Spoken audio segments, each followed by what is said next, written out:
The Farm Mudgegonga, Episode 13. Dave McAuley talks about improving grazing land and dealing with water. It's 7 a.m. I've just rolled up to the farm and Davo has made me a coffee. Morning, Davo. Griggsy, how are you this morning? Yeah, good mate. Thanks for the cuppa. Yeah, that's all right, yeah. Mate, you've grown up on the land and experienced many farms from large outback stations to smaller, higher rainfall areas. You are now here in Mudgegonga. How are you enjoying it? Oh, I love it. I just love it. I've been in the northeast area, I guess, since 1989. Came over here from, actually Queensland, I think, at that stage. Yeah, I just think this is one of the most beautiful places in Australia, actually. Yeah, I love it. I love it here, yeah. And as part of being here at the Farm Mudgegonga, you are helping Judy transform the broader farm, aren't you? Yes, yeah, we are. When I started here full time, Judy said to me, I want to make this farm one of the best farms in the area. And that would be, that was her goal. And I'm like, let's do it. So there's 350 odd acres here that Judy's farming her much loved Pole Herefords. Yep. We're surrounded by hills, 3 either side. Mm-hmm. We're up a dead end road. It's nice and quiet. Yeah. It's special, but it can present some challenges. I'm thinking water challenges. It blew me away the first 12 months that I was here, just how much water, the property of just seeing water just flowing down the hill, like surface water, just travelling down the hill. Come springtime, instead of the grass growing, it was drowning. It's fascinating, and I guess this is just my take on it, but having been here now for a few years and obviously having the excavator and doing a bit of digging here and there, the hills seem to have a great depth of this decomposed granite, and I sort of see that as acting like an enormous sponge, and that granite, which the water can flow through, takes on millions of litres of water, and as that loads up, it finds its way down onto through the soil, down onto the property, and then it just surfaces in different areas, which we call springs, I guess. Yeah, so there's pretty much 2 different sorts of water in my mind. Is the water that soaks from those hills down through the property underground, and then when we have heavy rain, we have surface water which flies across the top of the ground. So to me, they're like 2 completely different issues that should be dealt with in 2 different ways. So I noticed here that, many years ago, maybe 100 years ago or more, they've put in a lot of swale drains, and all the drains here run from the top of the property, literally straight over the top of rises and down, lower areas and everything, but they all make their way to the creek. So with the idea, I guess, to get the water off the property as fast as they can, but I don't look at it like that. I don't think that's a good thing for the property, to be honest, because when the water fills the soil and start travelling down the hill, those drains really have no impact whatsoever on that, where the ground's just so wet, because it's just wet anyway. And then when we get heavy rains in the springtime, those drains become rivers, and they're basically really just stripping all the goodies off the top of the soil and sending them to the creek. And so I don't really see that it's been a good thing. So we've been changing a few of those ideas, and I guess time will tell. But so far, what we've seen happening has been really good. Yeah. Yeah, you've got amazing connection with how this land can be at its best. And I swear, mate, you've made water run uphill. Down at the front gate, Mary and I strongly believe that you have made water run uphill. What happened there? Well, that's how magicians get their jobs, I suppose. It's just all optical illusion, and being able to use lasers and things like that. We can cut down the gradients to such a point that, they can look like it's going uphill, but it's not. It definitely isn't going uphill. No, it's just going downhill very, very slowly. That's all. People are behind me, mate. They agree with me. Now, pasture, we've had a crack at renovating a few paddocks this year, but a really tough autumn. Oh, yeah, it's been an extraordinary autumn. I don't think I've seen it as dry and as hard as what this start to the year was. Like we had rain early, but then it just stopped. At the end of May, you could be forgiven for thinking that we were in the middle of February, like everything was completely dead. The soil was just tinder dry. The dust, like working, with machines, as I do quite a bit, like I don't think I've ever known dust like it. And it's been really hard. Yeah, it's been tough. We have done some pasture renovation, and doing pasture renovation with no chemicals has been a challenge. So that's something that Judy was really keen to do. No Roundup, no broadleaf, pasture sprays and that sort of thing. So that was my next question actually, about no chemicals. So how did you do it, and how did you get rid of what was there?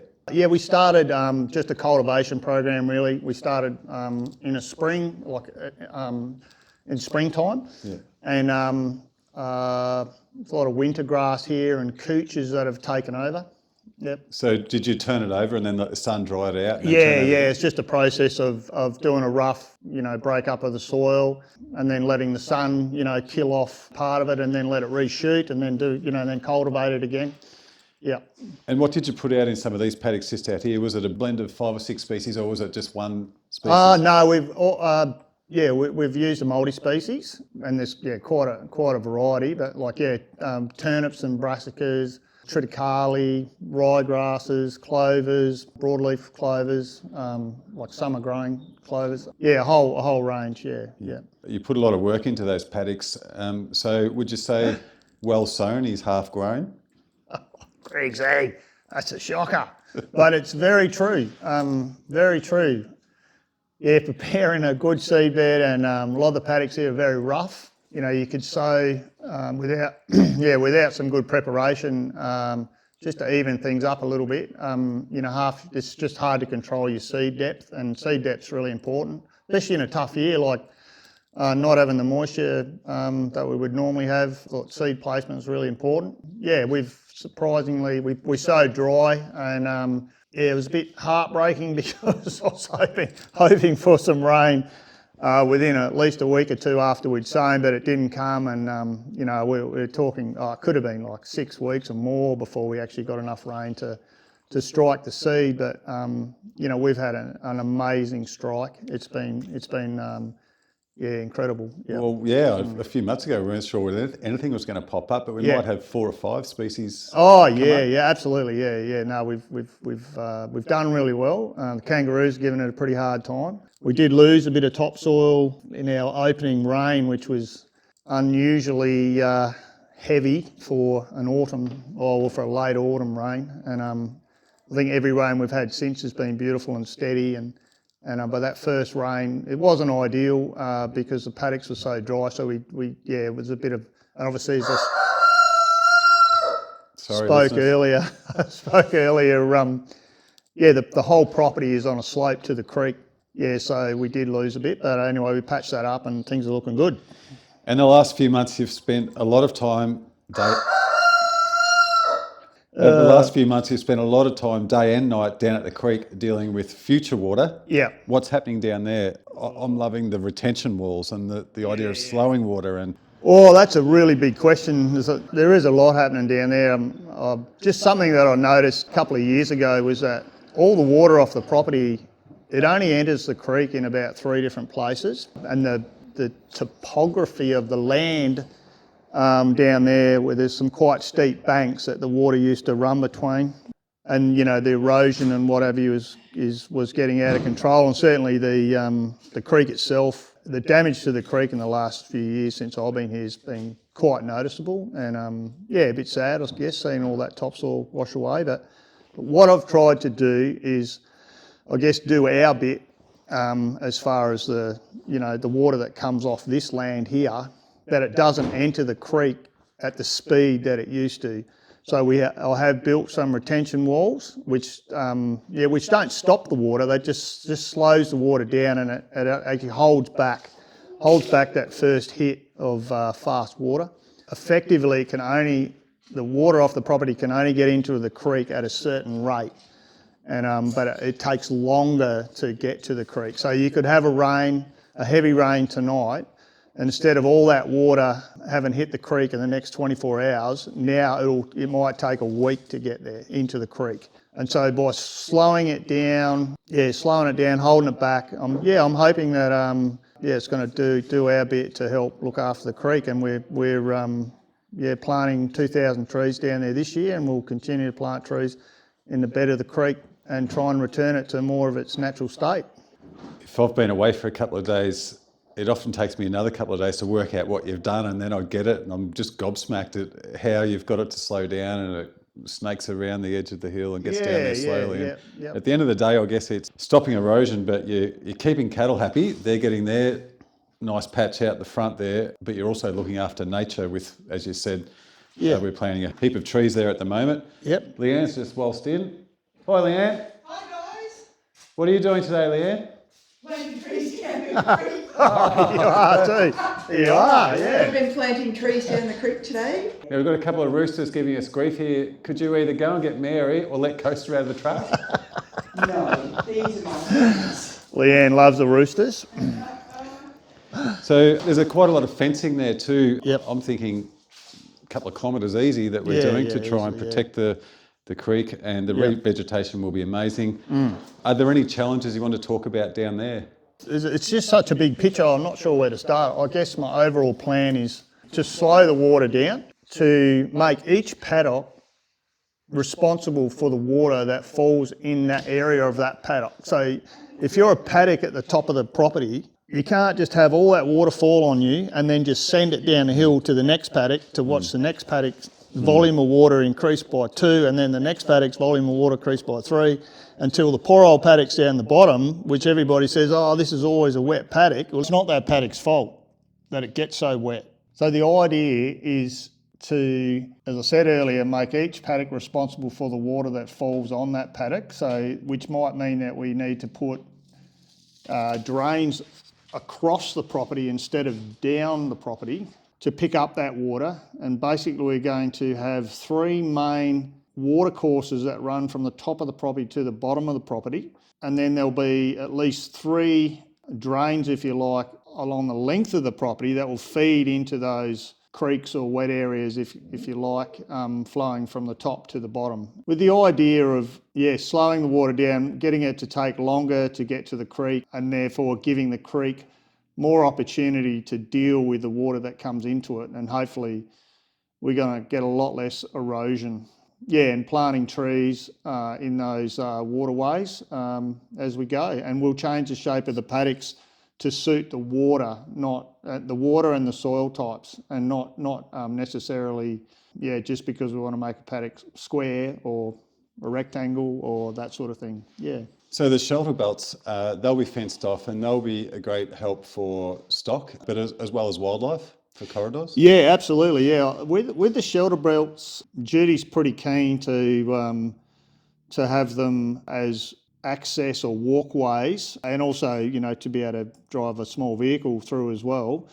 To be able to enjoy what they will attract wildlife and just become another interesting part of the farm, I guess, that people can walk through without coming into contact with cattle or whatever's stock's been run on the property, and make their way down to the creek and experience a bit of nature. I'm really excited about that because I can see a lot of different tree species that'll bring in a lot of different bird species as well. That for me is really exciting. Yeah. And we've had some great help from the North East Catchment Management Authority to assist Judy with some of the fencing along the creek, haven't we? They've been wonderful actually. Judy applied for a grant and she was successful in that. And once again, through her generosity, we've actually fenced off a fair portion of country down there on the creek. Which in the past has been used for grazing, but it'll be locked up now for many years. And we've got about 2,000 trees that we're going to plant down there this year, and we'll continue to plant trees. And hopefully with more vegetation closer to the water's edge, if you like, we'll be able to help stop some of the erosion that's been happening down there, which is, although we have had 3 very wet years here, but we've had a fair bit of erosion in the creek as well, I actually spoke to Judy about that, about giving up a little bit of grazing land The benefits will outweigh what we're going to lose, I think, for shelter and the diversity of both tree and bird species. I think it's going to be really awesome. Yeah, yeah.